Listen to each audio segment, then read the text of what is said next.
What is up, YouTube? This is Brian with the Auto Room, and today I'm gonna finally be doing a review on my 2015 Ford Mustang GT.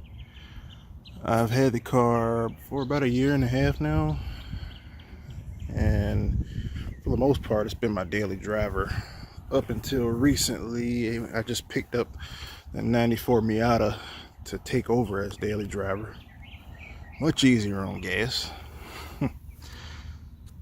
But today I'm just going to show you a little bit about the car, do a quick walk around of it, show you the interior, the engine, talk about the mods I've done to it so far, and I'll also throw in a little dyno video of when I got it dynoed about 6 months ago, I'll say.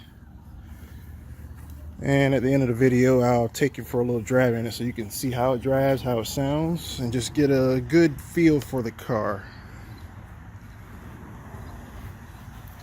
Like I said, it's a 2015 Mustang GT. It's got the 6-speed manual, the MT82. Right now the car has a little over 96,000 miles on it. And it's just as strong as it can be. This car's been very well taken care of, as you can tell. Let me show you the interior real quick.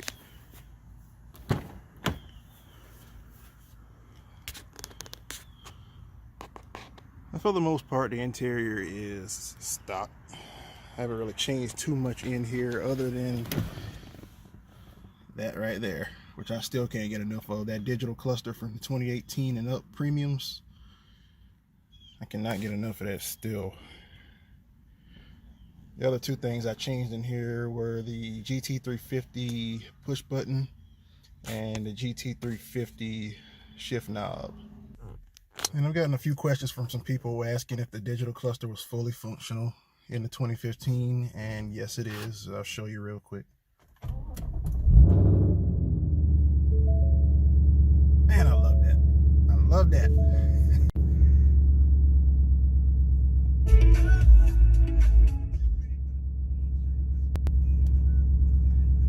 And I'll just go through the different menus of it and just show you that everything does work. Even the drive modes and the steering feel, everything does work on the cluster. Track apps. Nothing too different on this from the original clusters, just on a much bigger scale with the screen.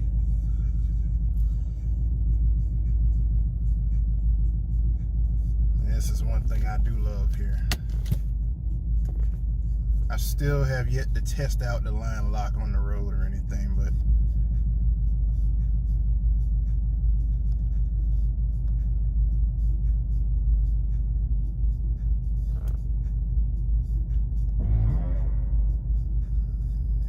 does work. Let me go through the drive modes really quick. I don't have drag strip mode enabled on the cluster, but I do have sport, track, and of course snow and wet mode, which is just normal with the ABS and everything kicking in a lot harder. But everything does work on it. I have been in love with this thing since I put it in about 6 months ago. It's probably my favorite mod to this car yet. Oh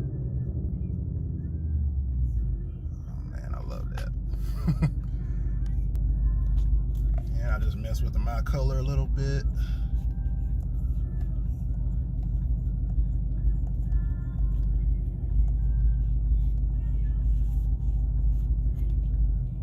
Like I said, everything works on it. I've gotten that question a lot. What doesn't work? What does work on it? I mean, everything works on it like it's in the 2018 and up. I don't have any complaints or any issues with it.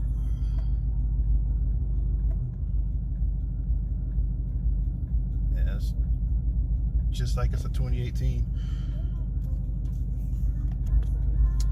And yeah, even the navigation functions work on it. Just see where I'll go here.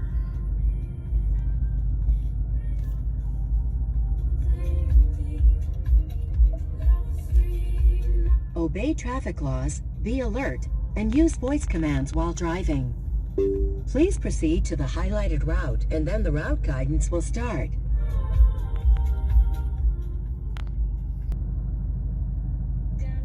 Like I said, it shows your directions and everything right there on the screen. I can't get enough of this cluster. It was probably the best thing I've ever done to this car. Go ahead and cancel it. And I think that's about it. I don't think I've changed too much on the inside other than those three things. The shift knob, the push button there, and the cluster. That was probably the biggest thing I've changed in here. I think the only other thing I've done in here besides these three things, even though it's up under all of this, is I did put an MGW Race Spec X-Spec short shifter in the car, which changed the way this car shifts and drives dramatically. It's probably one of the best shifters you can put in these cars, and I will tell anybody that. But I mean, that's enough on the interior. Let me pop the hood and let me show you what I've got under here.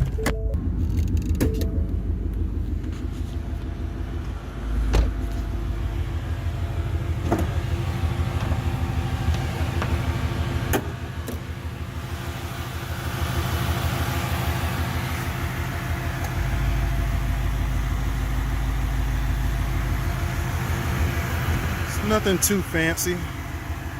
It is, of course, the 5.0 V8. Got the GT350 upper intake manifold on it. Got the GT350 JLT Hydrocarbon cold air intake on it. I am using the stock throttle body. I was having a lot of issues getting that GT350 throttle body tuned right, so I just ran an adapter plate and put the stock throttle body on it. Other than that, for the top end, that's about all I've done to it.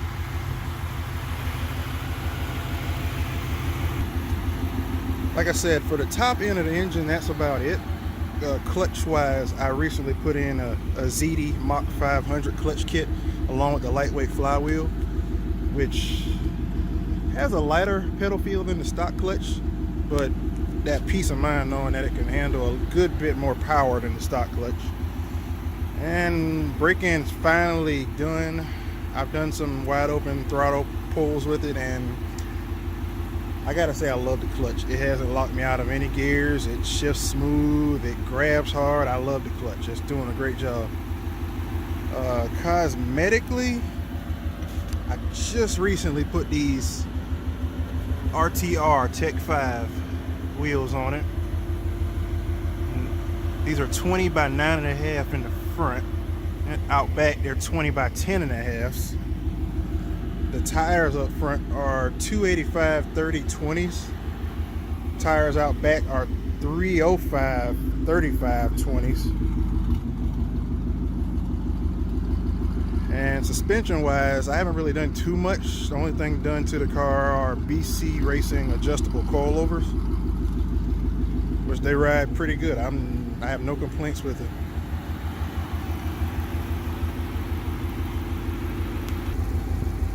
Other cosmetic changes I've done to the car since I've had it would be painting those calipers lime green. That is the G2 high temp brake caliper paint, which I got off of Amazon.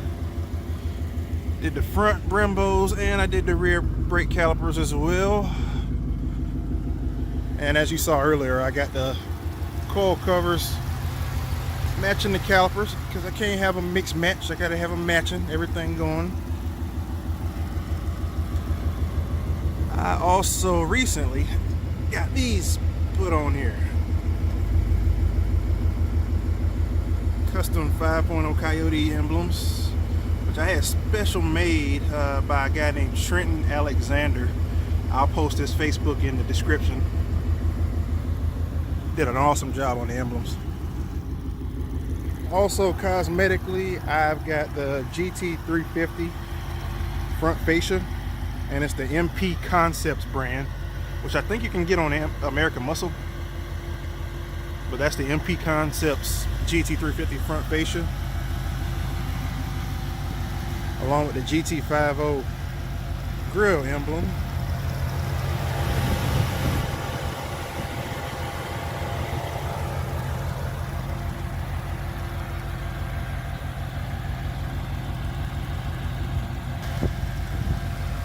also got white LEDs in the side marker lights, which I will turn on right now so you can check them out.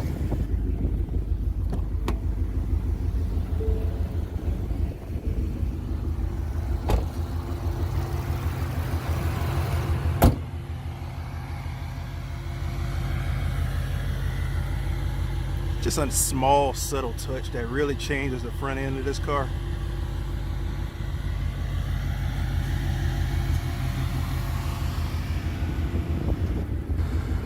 I know I closed the hood already, but I forgot to mention the Redline tuning hood struts, which that's probably one of the first things I did to this car. Also got the eBay LED side markers. They've been on there about 8 months, no issues. I've also got the 2018 GT Performance Pack 1 spoiler on the car. I had to have that spoiler. From the day I saw it, the first day I saw it, I had to have it. I love the way it looks on the car. And the most recent thing I added to the car, let me show you.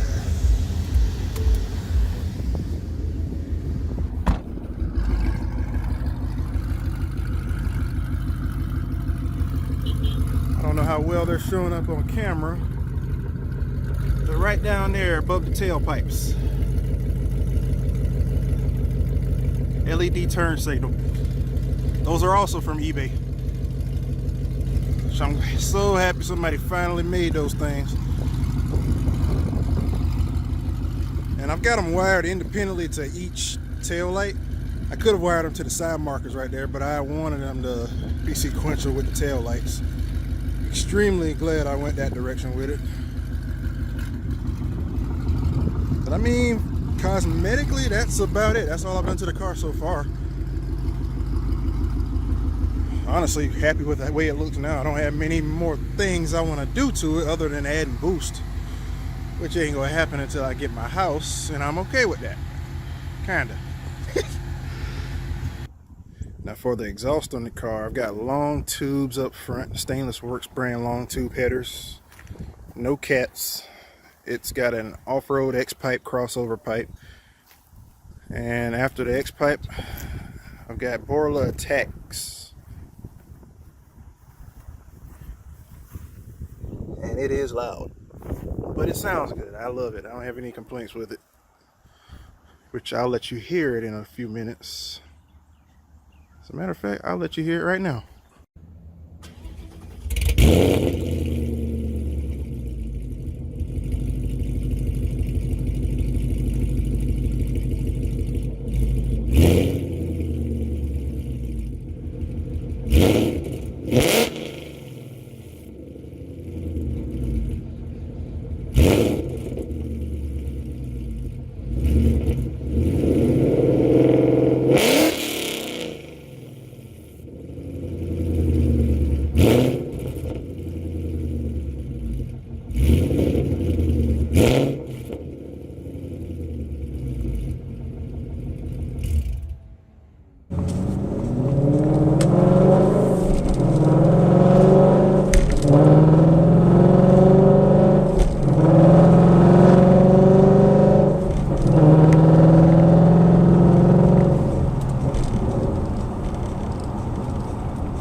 I don't know yet. Oh, my bad.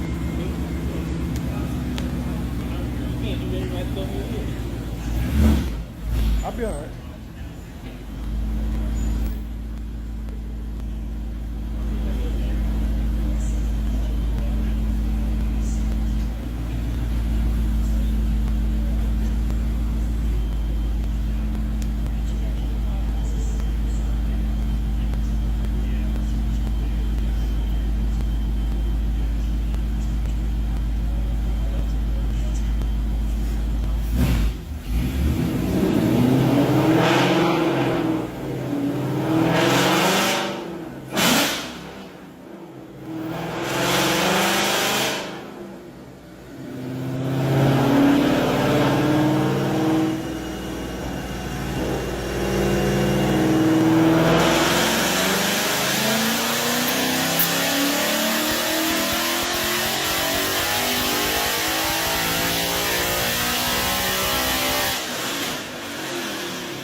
Wow.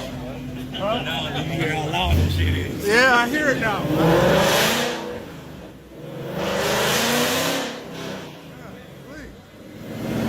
I hear it now.